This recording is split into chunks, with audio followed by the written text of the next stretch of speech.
More support for the idea of Barbados embracing casino gambling to make it more attractive as a tourist destination. Hear why the association representing hoteliers believes it would benefit the island. A medical expert at the UWI puts long COVID under the spotlight. He'll tell us why it remains an area of concern and of much interest to the medical fraternity. One of the biggest events on the entertainment calendar has returned. And in sports, West Indies Academy fight back to hold the advantage on day 2 of the Tri-Series in Antigua. Broadcasting from our studios in the Pine St. Michael, this is CBC NewsNight, starting now.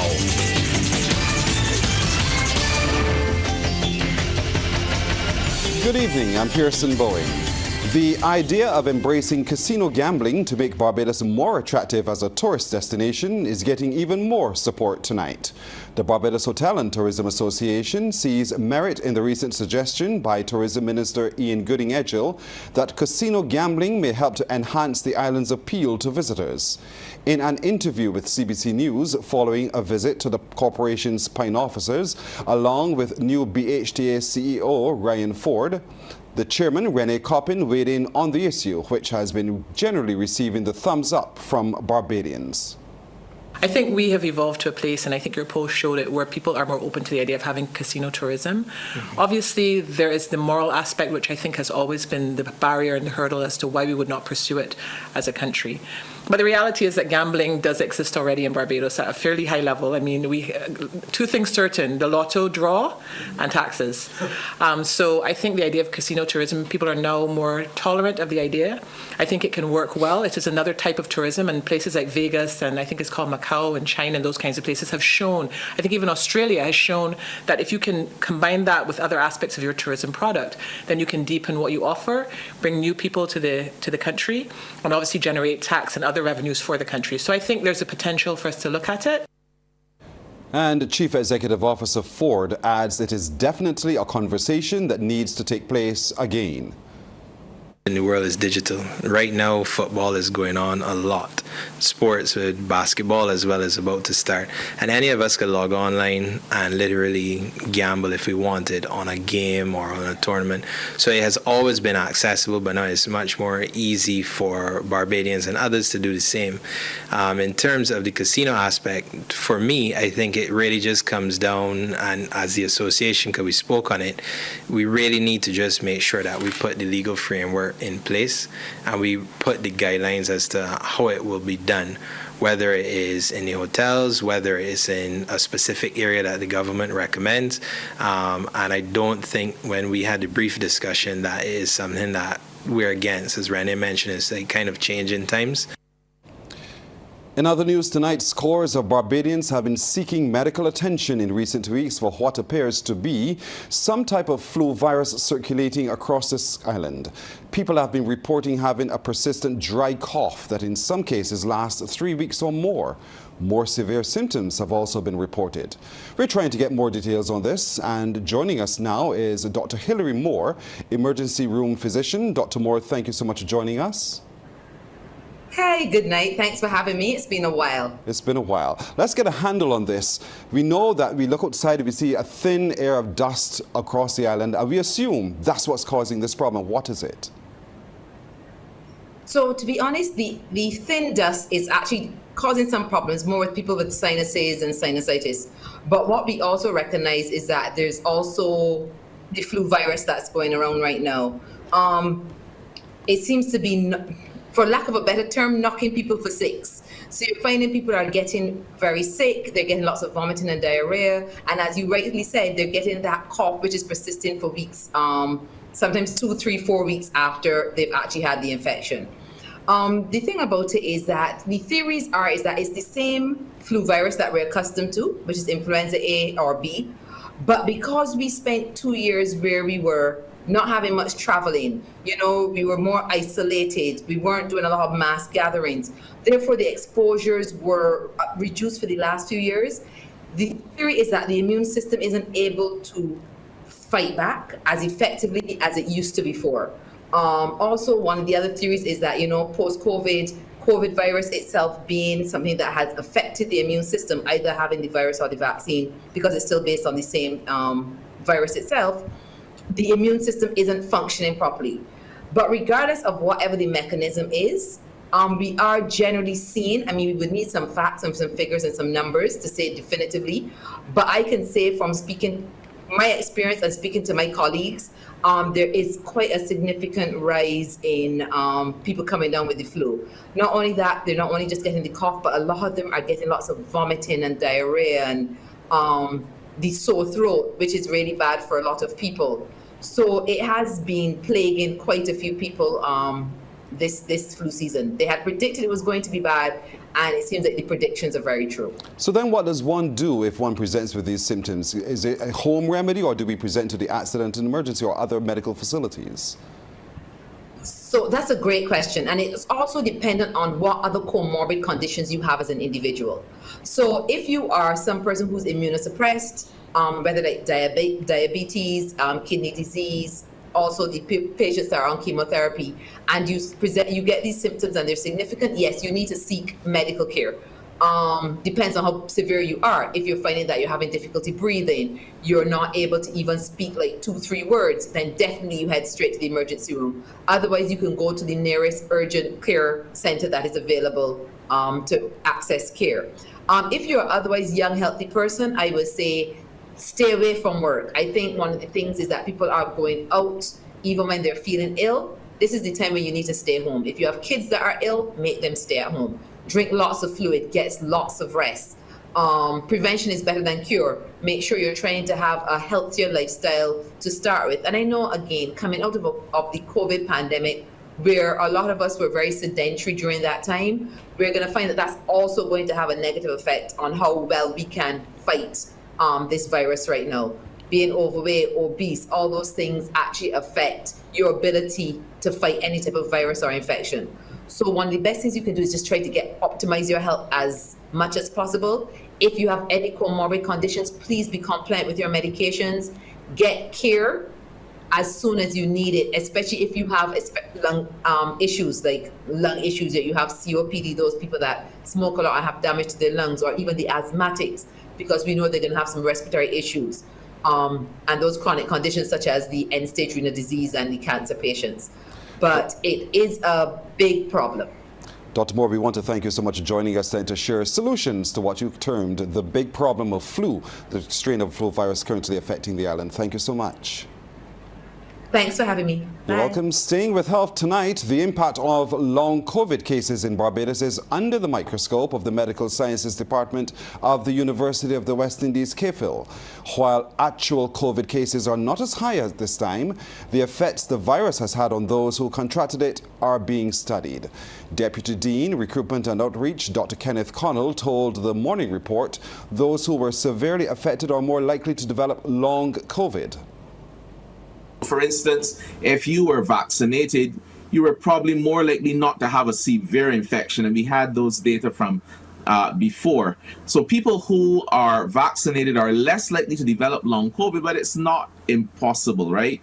And therefore, I don't want to leave the impression that if you've been vaccinated, you're protected and good from getting long COVID. It just means that it's less likely. But, Tisha, it really all comes down to how severe the infection was that you initially had, your age, if you're older, and also if you also are living with NCDs or are on medication to lower the threshold. Dr. Connell notes the phenomenon is not new in medicine. According to him, this may result in more patients presenting with symptoms. He says suspected cases of long COVID must be measured, and Barbadians at the healthcare sector made more aware of the symptoms. So I mentioned, for instance, the brain fog. I also mentioned the tingling in the feet and the hands. But if you're sitting weeks after COVID and your heart is still racing, that should raise alarm. If you're breathless after minimal exercise, and there's actually a very quick and easy test, it's called the 1-minute sit-stand test, where you essentially sit and stand for a minute. If you're totally exhausted after that, which is unusual, then you should probably bring that up with your doctor. If you recognize your blood pressure is no longer controlled, or your diabetes is no longer controlled, these are things to take seriously and not just assume, oh, well, I guess I'm just not as fit as I used to be. So the important thing for long COVID is really patience, declaring that this is not normal and I should get medical attention. Coming up on the CBC NewsNight, a major event back on the entertainment calendar and comes off next weekend. One of the biggest events on Barbados' entertainment calendar is back, and there are promising signs of a record turnout for Reggae on the Hill. Organisers visited the site at Farley Hill, joined by senior officers of the Barbados Police Service and other officials. Alison Hunt, the director with FAS 7-Star Entertainment, believes patrons can't wait to get back on Farley Hill after missing the past few years owing to the COVID-19 pandemic. We didn't anticipate, the turnout we had in December. It was a welcome surprise. So we really don't know. I know there were a lot of people that were just anticipating the festival and purchased their tickets and flew in or flying in for the event without even knowing the lineup, to be honest. So I expect that the excitement is building and that people will come out. People miss Reggae on the Hill. We all miss Reggae on the Hill. So I think that it's going to be a day. It's a family fun day. It's a Sunday. People like the energy of Farley Hill, and I think people will be here, especially for the Hill. Vintage, I know it's already sold out.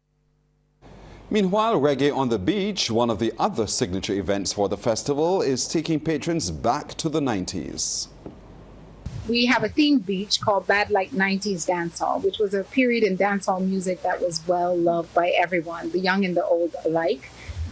We chose, artists that we thought represented the period the best, Mad Cobra and TOK. And then we fused that with, some of the upcoming artists that, the younger generation identify with. So we're saying they're Bad Like 90s Dancehall. They're not from the period, but their energy is the same. The police were called in at the Samuel Jackman Prescott Institute of Technology this afternoon after an altercation involving two male students. It occurred near the school's auditorium as the students, staff and members of the media had gathered for the end-of-year fashion show. Principal Ian Drakes confirmed the incident. During the annual fashion show staged by the final year students of the Garment Technology program, an altercation occurred between a group of students who were not part of the event. The matter was quickly brought under control by the security officers of the SJPA, and the show continued to the end. However, as is established protocol for such institutions, the Barbados Police Service was called in to investigate the matter. Mr. Drake tells CBC News the students involved were both 17 years old. He says no one suffered any serious injury as a result of the incident, but the school is planning to incorporate anger management into its teaching. At the SJPA, the safety and security of all our students and persons conducting legitimate business on the campus is of paramount importance. Because no one can ever be safe enough, we continue to put measures in place to ensure a safe environment, but we feel there is always something more that we can do.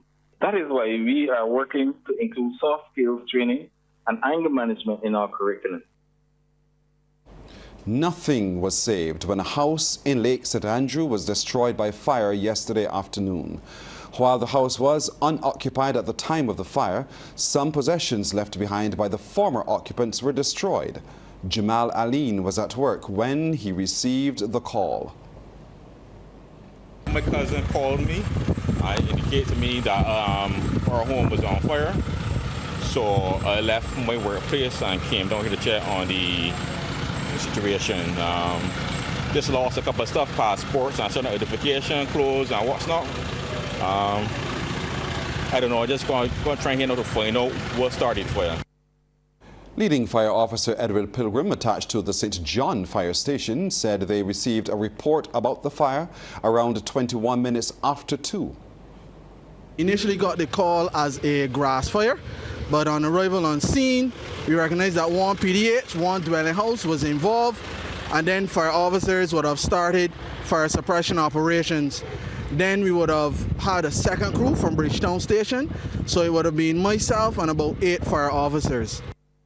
And Member of Parliament for St. Andrew, Dr. Rommel Springer, visited the scene. He wants people to be more careful when lighting fires, especially during the dry season. We still are getting too many cases of persons lighting fire around the house or in the communities. And that in itself is a bad idea, but it's especially bad idea when outside is as dry as it is right now. So I would want to encourage persons as much as possible, not only to be careful in the house in terms of how they use matches and turning off the stoves and such like, but also very careful when they are burning refuse, burning stuff anywhere around the house or anywhere in the community, because it does not take very much for a fire to get away. Well, 6 local charities have benefited from the kind donations of participants in the 2023 Run Tsunami Run 5K Walk and Run. Participants, for the first time this year, were encouraged to donate an item to assist others in communities across the island. The charities at the receiving end were the St. Lucie District Hospital, Farr's Children's Home, the Talma Vaughan Memorial Home, the Barbados Alliance to End Homelessness, the Battered Women's Shelter, and Scarred Not Shattered. Director of the Department of Emergency Management, Kerry Hines, during a presentation ceremony, thanked all who contributed to the cause, revealing there was a great outpouring of support. Each charity received 2 to 3 packed boxes of non-perishable food items to assist with meeting their needs. The Run Tsunami Run 5K Walk and Run was the final activity to mark Coastal Hazards and Earthquake Smart Month. A service of thanksgiving was held for the life of businessman and former chairman of the Caribbean Broadcasting Corporation, David Leacock, yesterday Wednesday, with family and friends remembering him as a generous, loving and devoted man with a jovial spirit. The service was held at the Coral Ridge Chapel. Ryan Broom has more.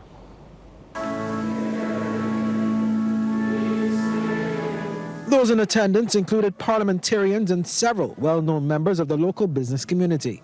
In delivering the eulogy, Grady Clark fondly remembered Mr. Leacock as a man of integrity who loved and cared for his family, and he also recalled his passing on Good Friday. It is fitting that David passed away on Good Friday, and I know that many prayed for him when they attended the Good Friday Mass. The Lord answered these prayers, as his pain and suffering ended on this solemn and most solemn day in the Christian calendar. While David will be sorely missed, we should be comforted with the knowledge that he is in a much better place and no longer in pain. On a personal note, David was a fighter and a source of inspiration for those who were afflicted by the same illness. He shared his research and personal experience and motivated many to remain positive. Mr. Leacock's daughter, Daniela Leacock, also fondly remembered growing up with her father and continuing to experience the joys of life with him in her adulthood. When I think about my dad, I think about our family, our big, bold, beautiful, ever-changing family. I think about the way he loved my mom. Like no matter what, there was no one else in this world for him. I think of the way he loved all of my cousins like they were his own. The way he loved his sister like she could do no wrong. The way he loved his brother like he was his greatest competition and biggest supporter. The way he loved Matt and I like we were his reason for everything. And the way he loved his mom and dad like he could never repay them for all that they did for him. And Mr. Leacock's son Matthew said he was very proud of his father. He taught me so much about life, about business, about being a well-rounded individual. His love for family, his infectious personality were just a few of the qualities that made him a remarkable person. And although his physical presence may be gone, his words and teachings will continue to live in my heart and the memories of those who knew him. And his sister Patricia Leacock-Balish says she cherishes the memories of her brother. During his illness, I tried to be there for him whenever I could. Sometimes it was difficult, but I knew I had to stay strong because he needed my support, as well as to explain sometimes complicated medical terms and logic. I am comforted to know that I moved back to Barbados just before David's condition deteriorated, which allowed me to be able to spend time at his bedside, sometimes helping to care for him, and to hold his hand and talk to him up to a few hours before he died. May he rest in peace. Ryan Broom, CBC News.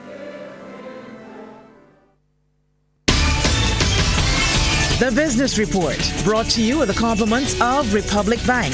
We're the one for you. All right, in business tonight, Barbados and other small island developing states, despite their small size, must ensure their voices are heard, given the challenges in securing sustainable financing.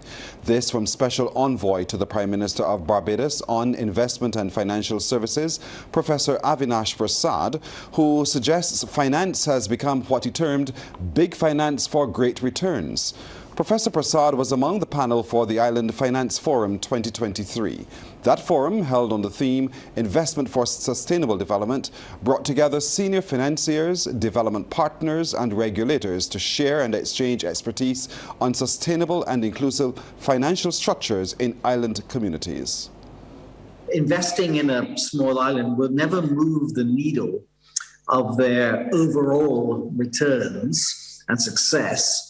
And yet they'll need to invest extra time and money and people in understanding this new place they've invested in. And so that ratio of return to cost and expense, they'd much rather focus on other places. So I think that's one of the fundamental problems. I think there's another underlying issue going on, though, which makes things worse than normal, because that's the normal situation we've had. But we've seen a deterioration of the rule-based international system. Professor Prasad used the forum to further promote the Global Climate Finance Plan, the Bridgetown Initiative. That initiative, being championed by Prime Minister Mia Amor-Motley, is proposed as a new way to mobilize international finance for crisis-affected lower-income countries. Barbados stands to benefit significantly when the Caribbean Hotel and Tourism Association's marketplace takes place here for the very first time next month. That's according to the Barbados Hotel and Tourism Association officials, who say hundreds of visitors connected to the marketplace will be in attendance, presenting a major marketing opportunity for the island, along with the increased spillover business for multiple sectors. The BHTA's new Chief Executive Officer, Ryan Ford, says the conference will run from May the 9th to the 11th, and the local tourism sector is in preparation mode for what's being considered a major coup for Barbados being selected to host it. We expect to probably have about 800 visitors to the island.